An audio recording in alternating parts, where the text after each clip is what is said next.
You think you look tough, Cupcake? The voice came across the strength annex at 5:40 in the morning, loud enough to bounce off the plate wall. Cute little trident on the shoulder there. Let me guess. Mall kiosk. 2 for 1 with the dolphin. Sweetheart, that ink's gotta be earned. You don't earn it doing lat pull-downs at sunrise. She finished the rep, chin over the bar. A 2 count. Down with control. Then the next one. The laughing went on behind her and did not touch the cadence. Her name was Adrienne Kovac. The room did not know that. The room saw a woman in a gray tank top and worn shorts, hair pulled back, 52 years old, and built like someone who had decided long ago that her body was a tool and not a billboard.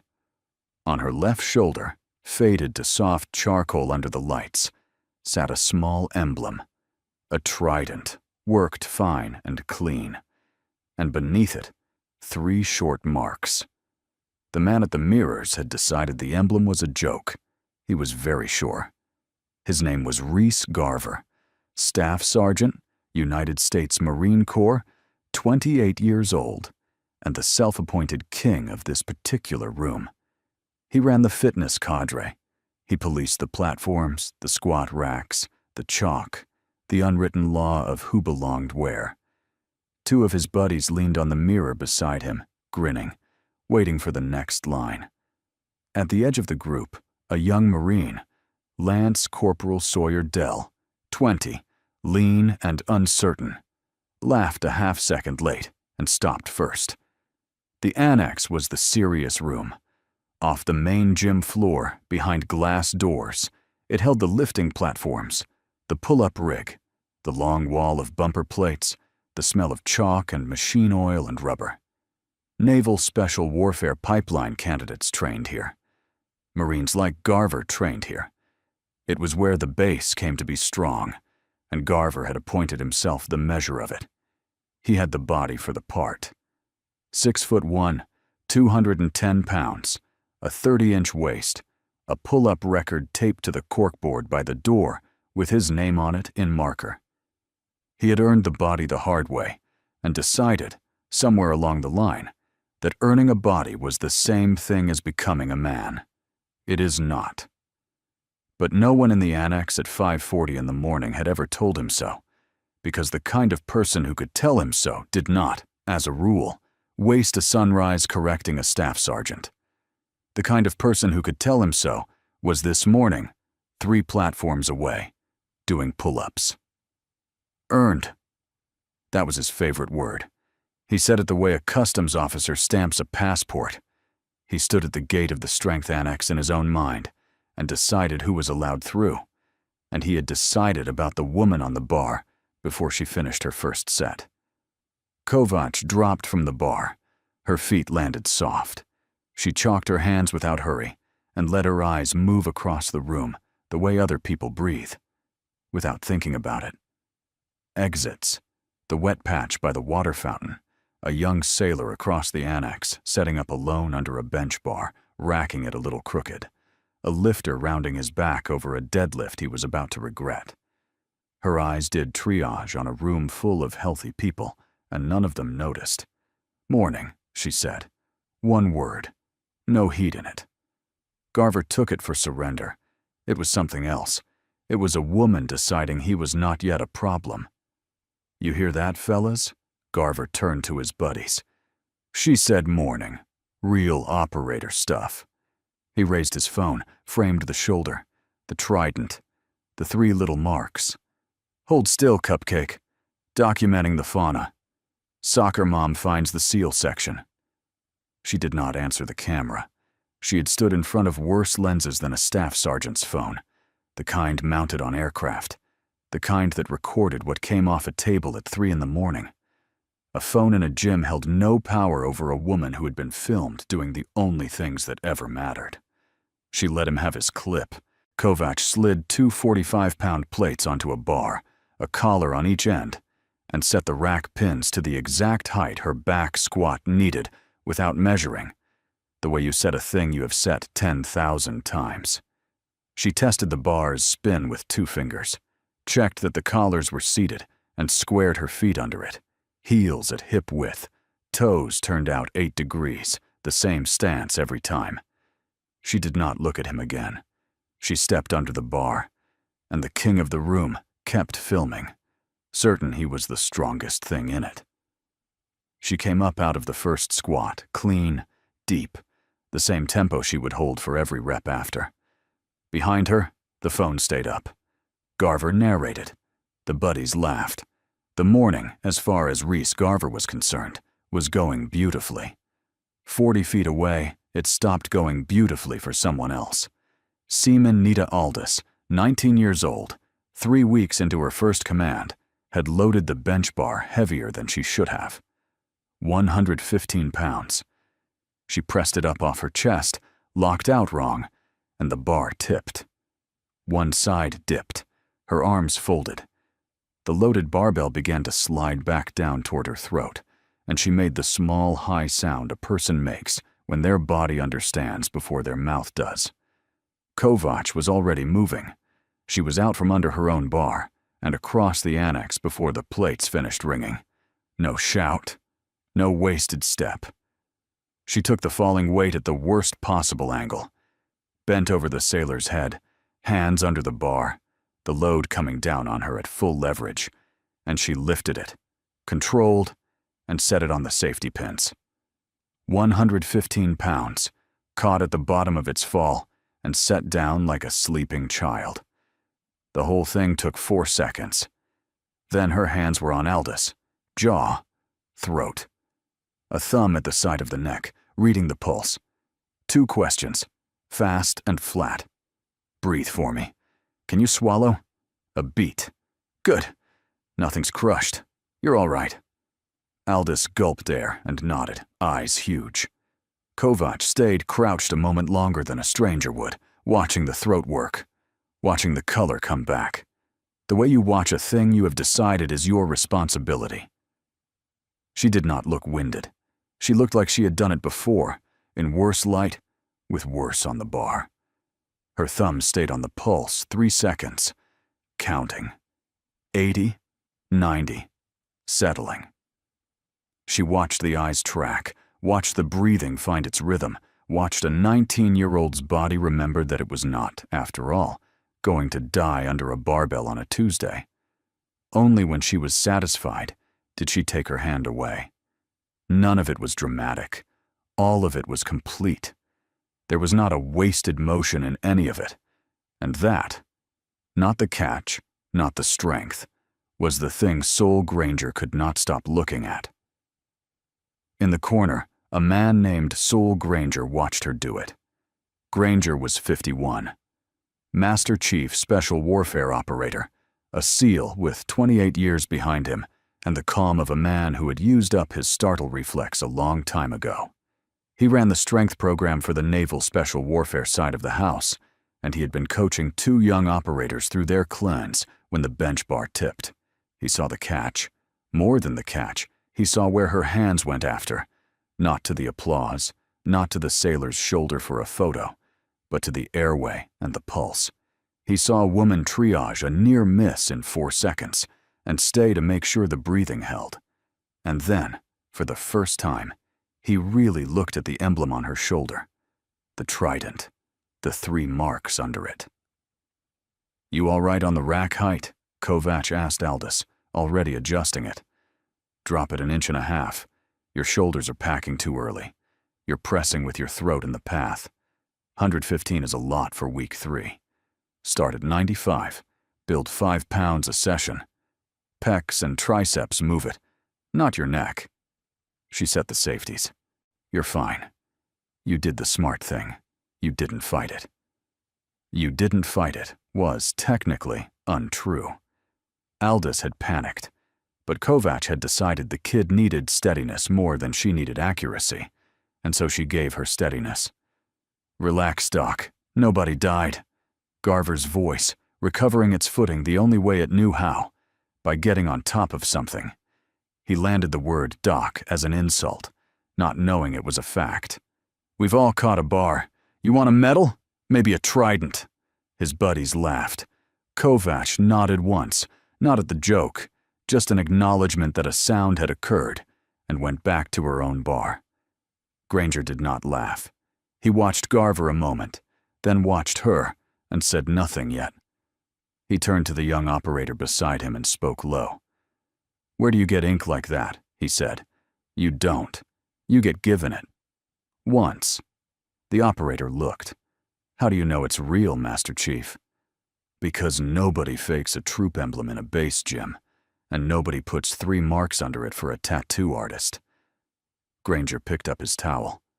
3 marks means 3 somethings. You don't ink that to look tough at lat pull-downs. The operator looked again, longer this time. "What's the emblem, Master Chief?" Granger did not answer right away. He had seen that emblem before, not in a tattoo parlor, not on a recruiting poster, but on a guidon in a team room a long way from Virginia, and on a small bronze plate, and on the inside of a man's left wrist, who had told him once, over a beer, what the marks under it meant, and then never spoken of it again. He had carried the shape of it in the back of his head for 14 years. "It's a troop that had a very bad night, and didn't lose anyone," he said finally, "which almost never happens. Somebody made sure of it, and then they gave that somebody the only thing a troop has to give." He folded the towel over his shoulder. "Go warm up. I've got a call to make."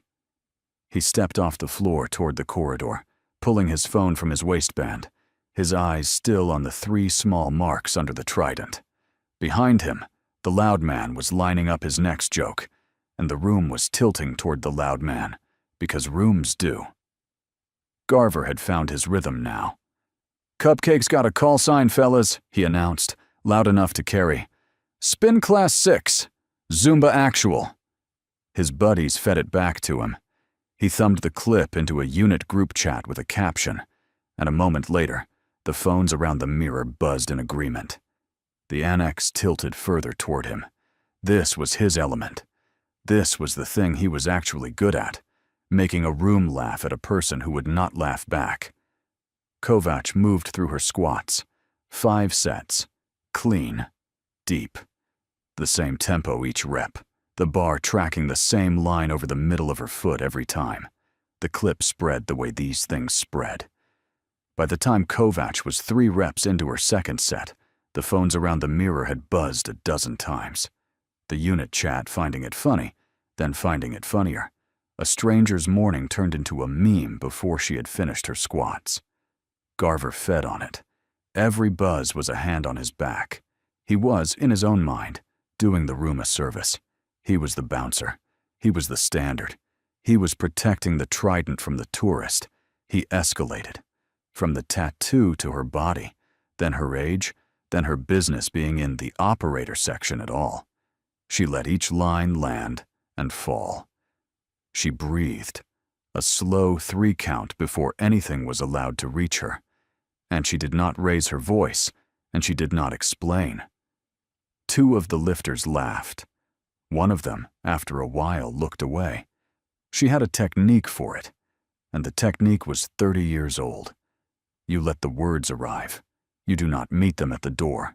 You count to 3, slow, and by the time you reach 3, the word has already passed through the place where it was supposed to hurt, and out the other side, and you are still standing exactly where you were, holding exactly what you were holding. She had learned it in rooms where the stakes were a man's life and not a woman's pride, and it worked the same in both. Garver mistook it for defeat. It was the most disciplined thing in the building. "This is the strength annex, ma'am," Garver said, planting his feet, performing for the mirror. "NSWASR pipeline guys train here, real ones. There's a nice cardio room with your name on it, right by the smoothie bar. Want me to walk you?" "I'm good," Kovac said. That was all. "I'm good." She racked the bar, stripped a plate, reset for her next movement. "I'm good" was, she would have told you, a complete sentence. It contained no apology and no defense, and it gave Garver nothing to push against, which was precisely why he kept pushing.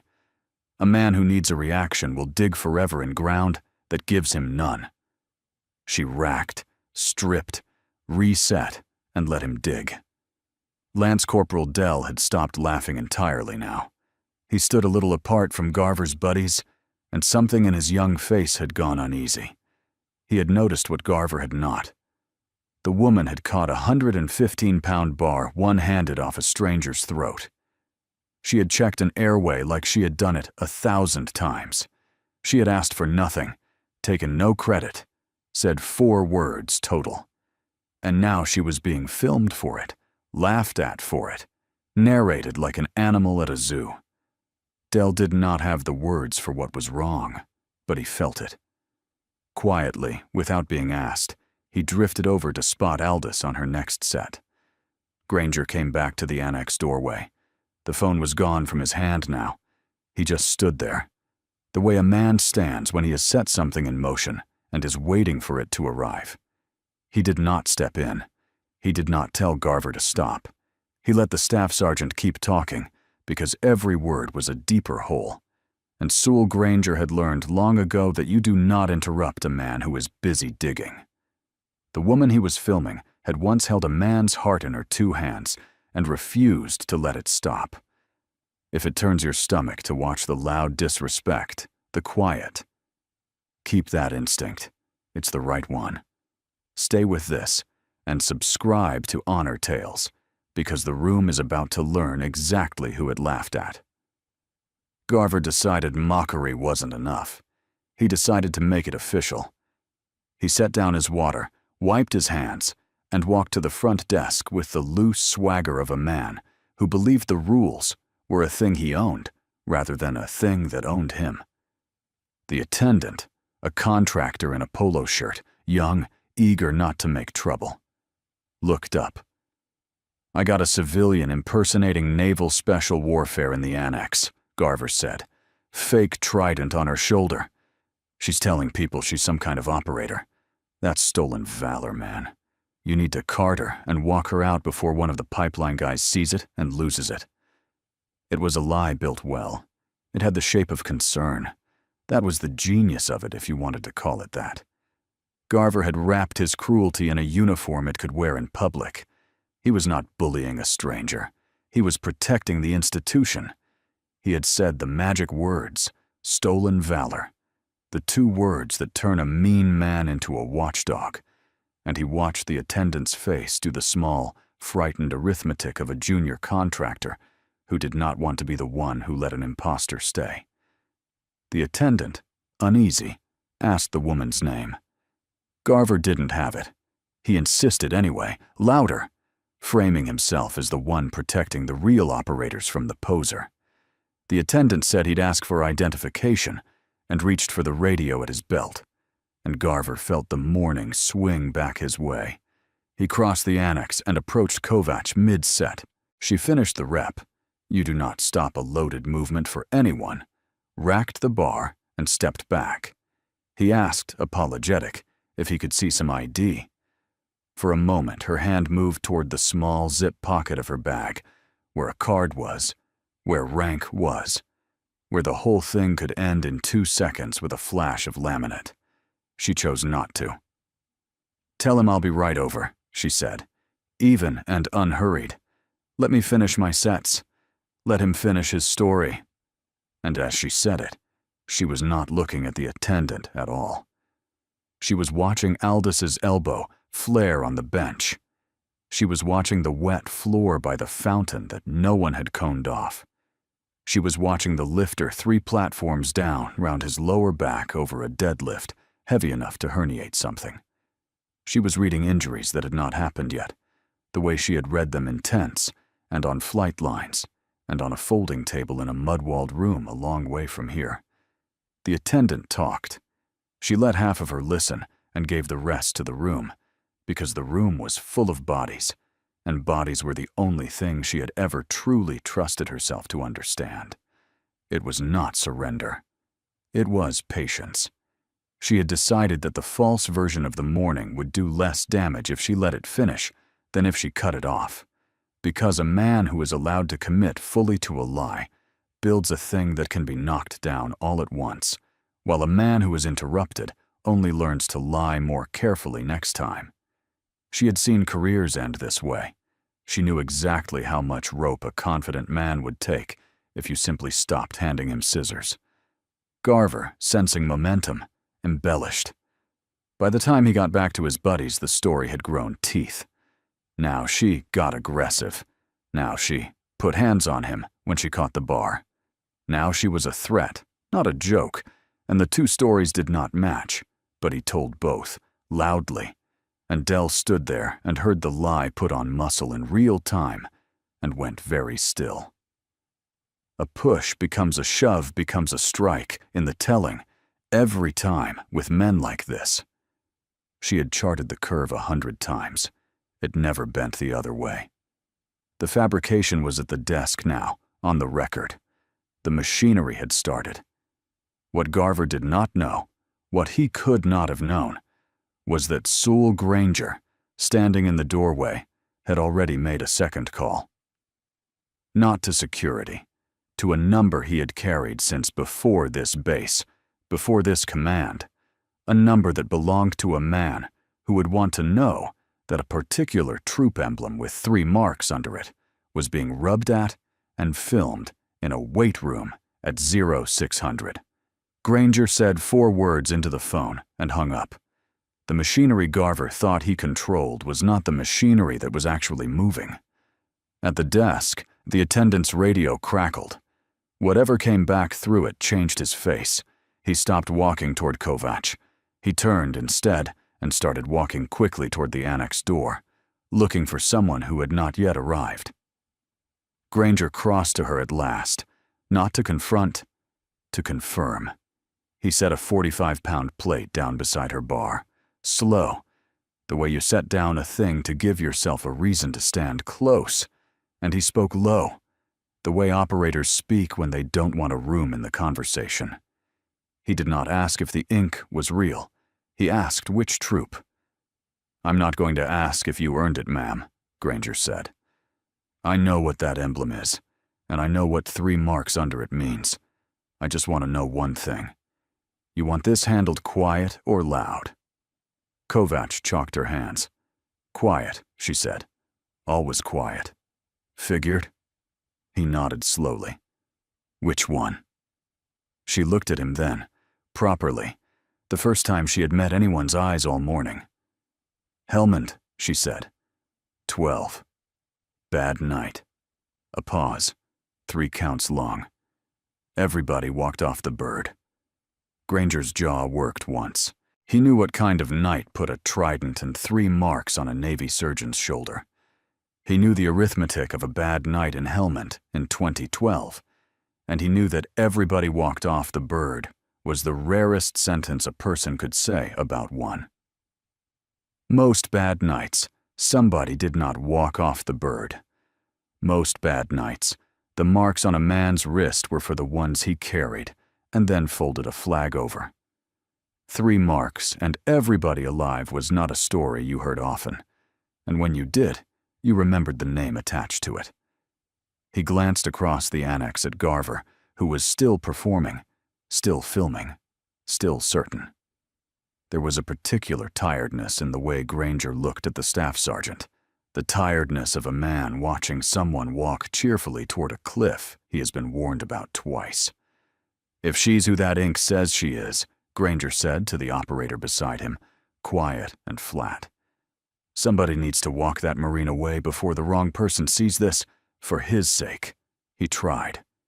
Once, he crossed the floor to Garver, man to man, voice down, no audience in it. "Staff Sergeant, racket, walk away. Trust me on this one." Garver read it exactly wrong. He read it as the SEAL community closing ranks around the poser, protecting one of their own fakes. He grinned. He felt, in that moment, like a man being tested and passing. "With respect, Master Chief," he said, loud enough for the mirror to hear.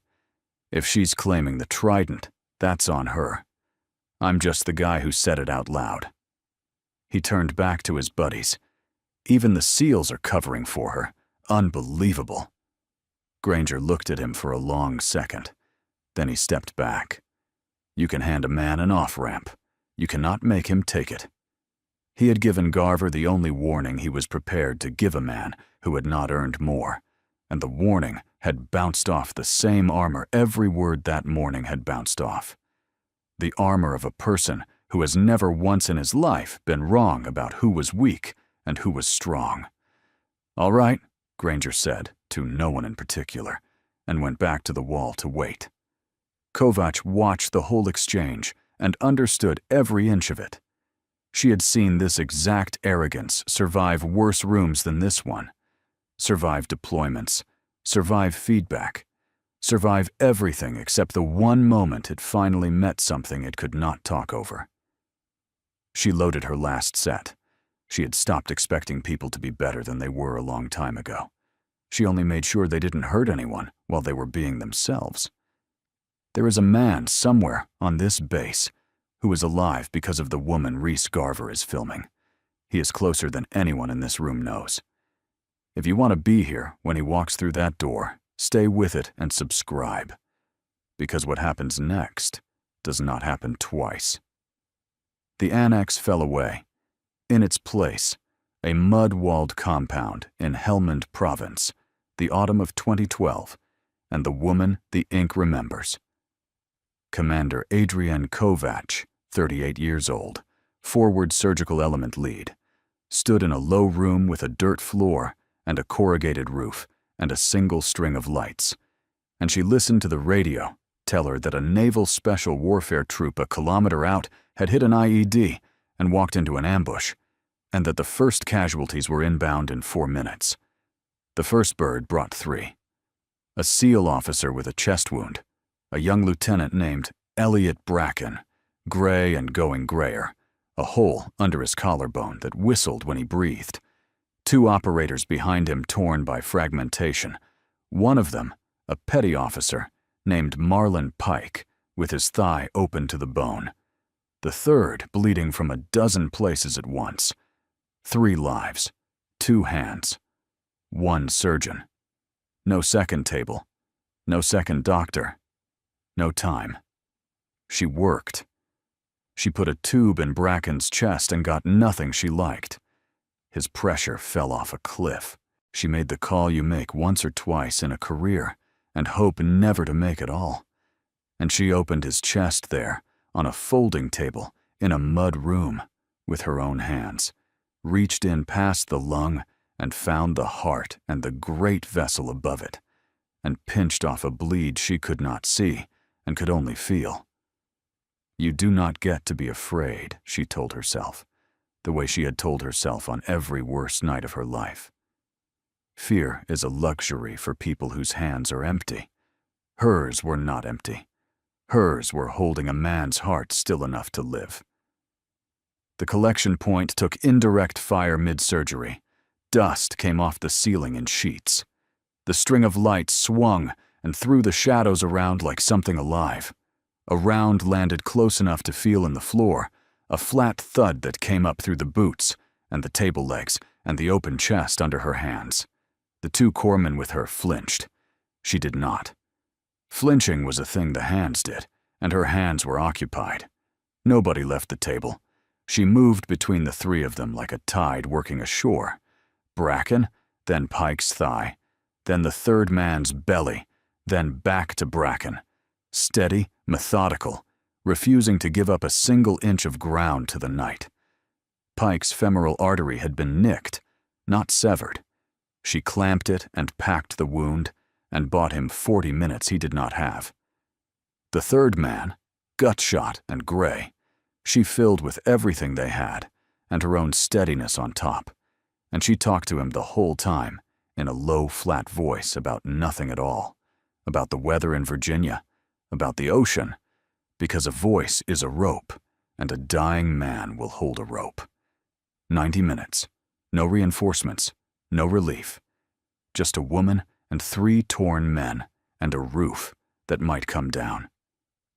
The second bird came. All 3 loaded breathing.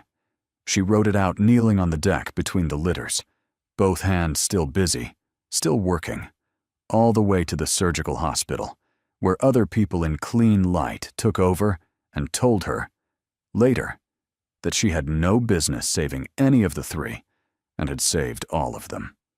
She lost no one that night. The Bronze Star with Valor came months later in a hangar, pinned on by an admiral who read a sentence about extraordinary heroism under fire off a card. She said, "Thank you." She never wore the ribbon to a gym. She never wore it much of anywhere. The ink came before the medal.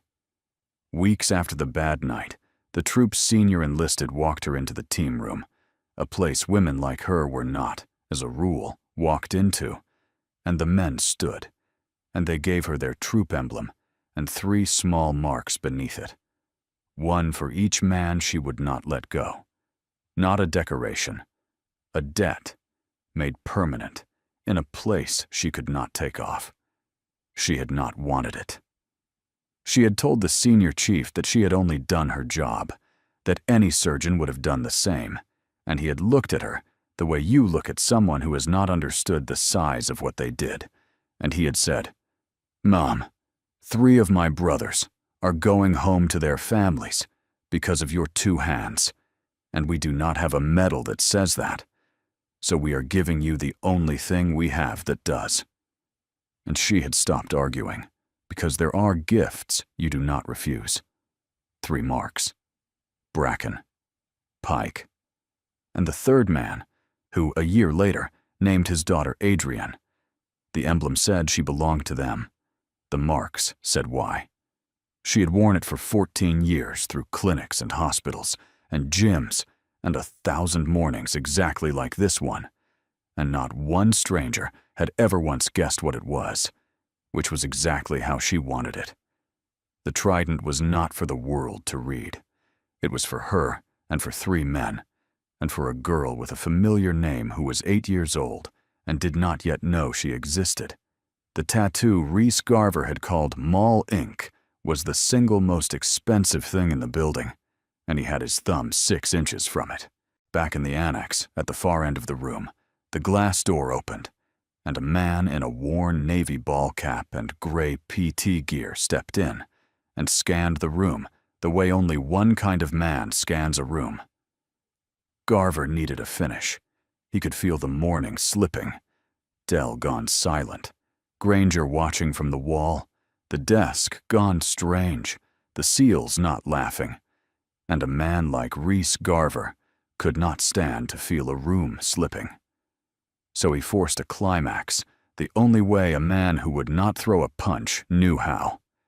He crossed to Kovac, fast, and put his hand on her.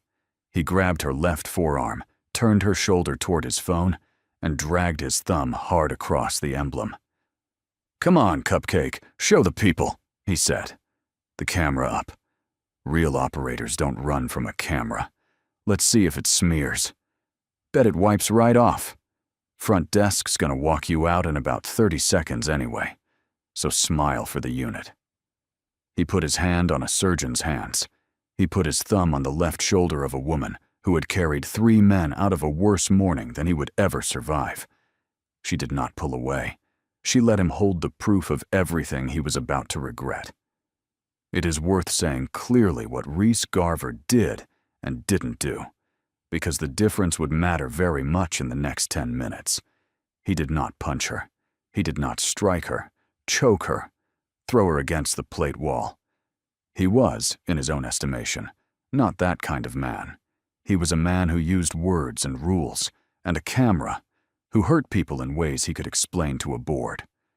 But he grabbed her arm hard enough to leave 4 small marks of his own, and he dragged a thumb across a tattoo to humiliate a stranger. And he did it with the lens up. And there is a name for putting your hands on a person who has not invited it. And the name does not get smaller because you used your hand and not your fist. Kovac looked down at his grip on her arm, then up at his face. Her free hand had gone loose and ready at her side in a way he could not read, because he had never in his life seen hands that calm on a person he was touching. She did not strike him. She did not need to. She had spent 30 years learning exactly how much force a body could take, and she was not going to spend any of it on him. "There it is," she said. 3 words, and she smiled at him, the first time all morning, and it was not a kind smile. Dell stepped in. "Staff Sergeant, I'm not signing anything." The young Marine's voice shook and held. "I saw her catch that bar. I saw her check the airway. This is wrong, Staff Sergeant. I won't say it happened the way you're saying it." "Shut your mouth, Dell," Garver snapped, not turning, thumb still on the ink, phone still up. But something had shifted in the room, and a man more attuned to rooms than to mirrors would have felt it. The lifters had stopped lifting. The buddies at the mirror had stopped grinning. Aldous had sat up on the bench, watching with both hands pressed flat to her thighs. Granger had not moved from the wall, but he had gone very still in the specific way that quiet men go, still right before something happens, and his eyes had left Garver entirely and gone to the door. The man in the ball cap was crossing the floor now, unhurried, and the annex had begun, without being told, to go quiet. It was the kind of quiet that arrives in a room a half-second before the room understands why. A barometric thing, a pressure drop, the silence of a place that has just been entered by something it will have to reckon with.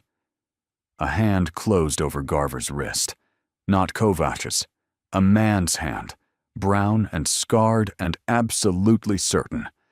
A low, even voice, with no anger in it at all, which was somehow worse than anger.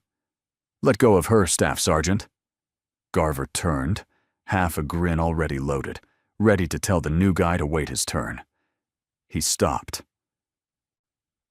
The man was 44, built lean and hard under the PT gear, a worn cap pulled low, and his eyes were doing something to Garver's face that no one had ever done to it before.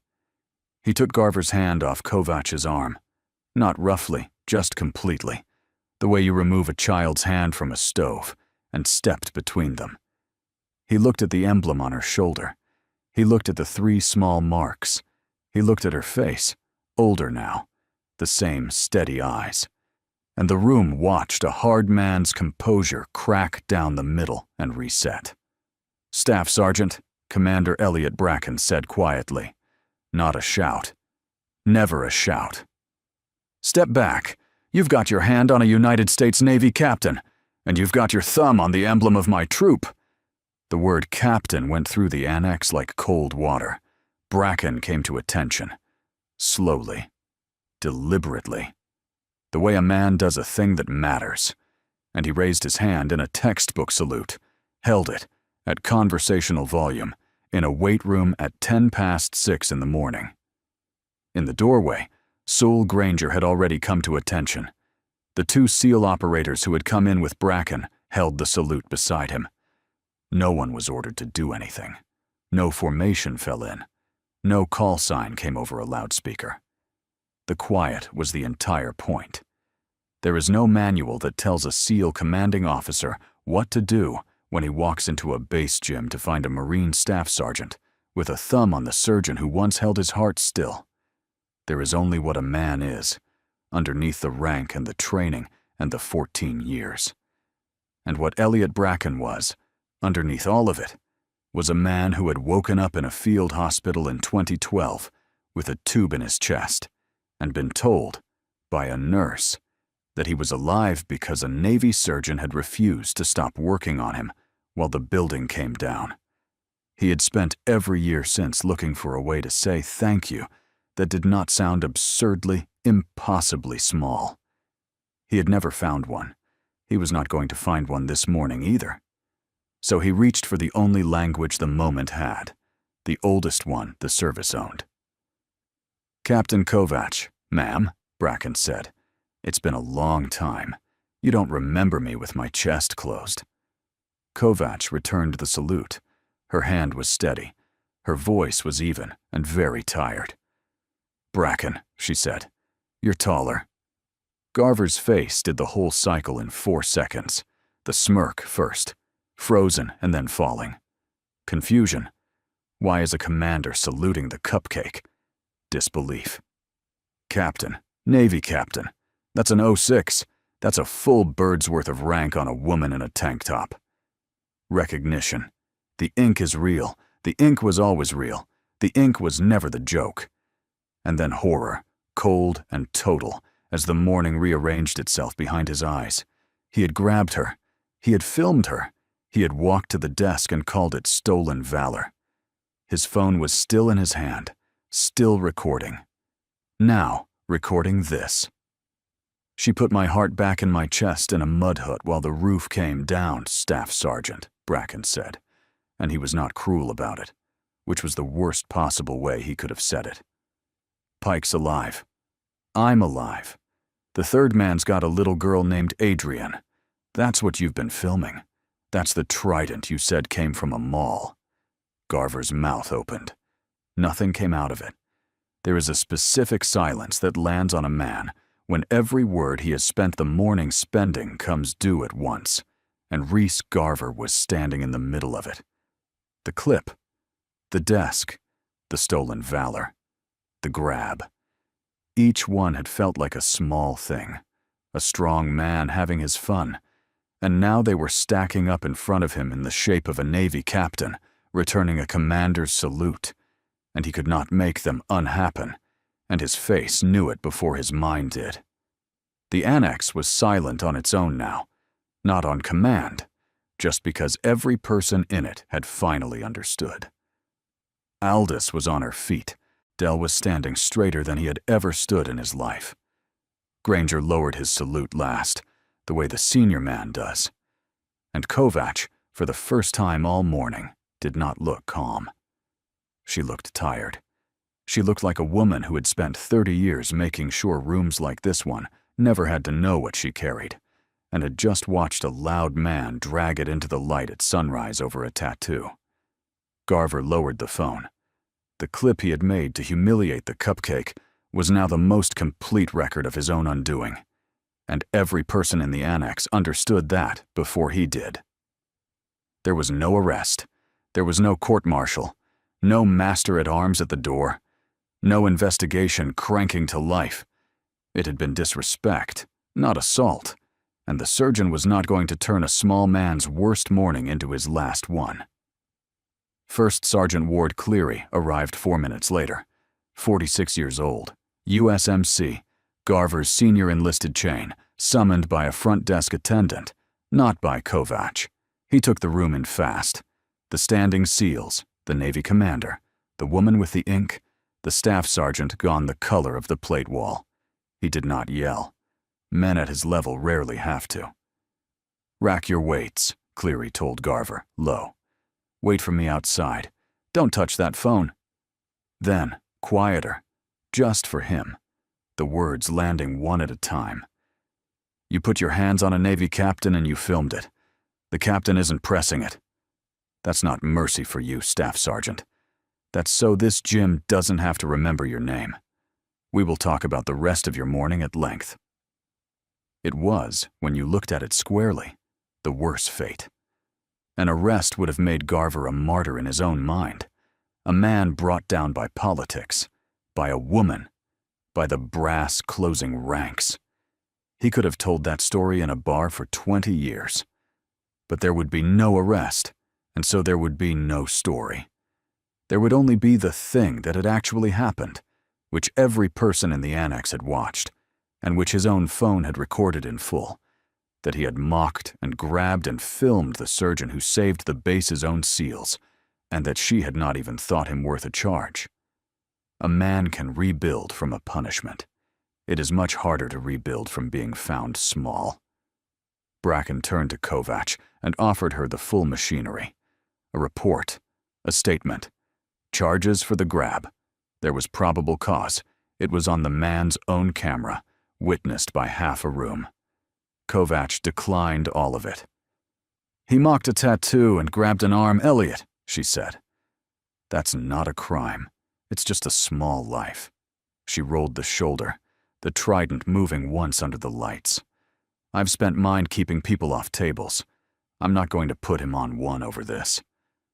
She had carried 3 men out of a collapsing room and asked for nothing afterward. She was not about to start this morning over a man who had called her cupcake. Bracken and Granger found Dell at the edge of the room, the young Marine who had refused to lie, and they said so, out loud, in front of the desk, and everyone left in it. Dell got the only thing a 20-year-old wants and cannot ask for, to be told, by men he would never stop respecting, that he had done the right thing when it cost him something to do it. Granger turned to Seaman Aldous and told her to be at the annex at 05:30 the next morning, that she was getting coached properly from here on, that she'd never load a bar alone in this room again. Dell would remember it the rest of his career, the morning a SEAL Master Chief and a SEAL Commander stopped what they were doing to tell a 20-year-old Lance Corporal that he had been the only man in the room with the spine to say no. It is a small thing to give a young Marine. It is also, sometimes, the whole thing. He would be a better Marine for 30 years because of 90 seconds in a gym, and he would never quite be able to explain why. Outside, on a bench in the gray morning light, Reese Garver sat with his head down, not arrested, not handcuffed, just smaller, which was the worst punishment, and the truer one.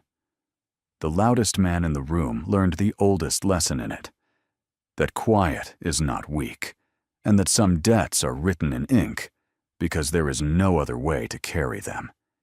If that landed for you, leave a comment with what it stirred, and subscribe to Honor Tales. And stay for the last minute, because the best part of this story is not the salute. The annex emptied. The buddies left first, fast, the way men leave a scene they were laughing in 2 minutes ago. Then the desk attendant, then Cleary with Garver ahead of him, then the operators. The morning crowd thinned out to nothing, and the big quiet room went back to being only iron and chalk and the soft hum of the lights. Kovacs chalked her hands for her last set. Bracken did not leave.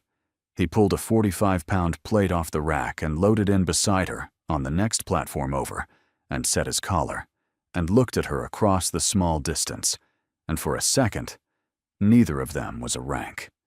They had never once gotten to do this, not on a table with the roof coming down, not under fire, not in a hangar with an admiral and a card. Just 2 people and a bar in a quiet room at the start of an ordinary day. "Pike made Master Chief," Bracken said. "Did you know that? Out at the schoolhouse now, teaching the young ones how not to die." "I didn't know," Kovacs said. "And the kids ate. The one they named for you." He smiled, the first easy thing his face had done all morning. "You should see her. She's mean as a snake. Pike says it's your fault."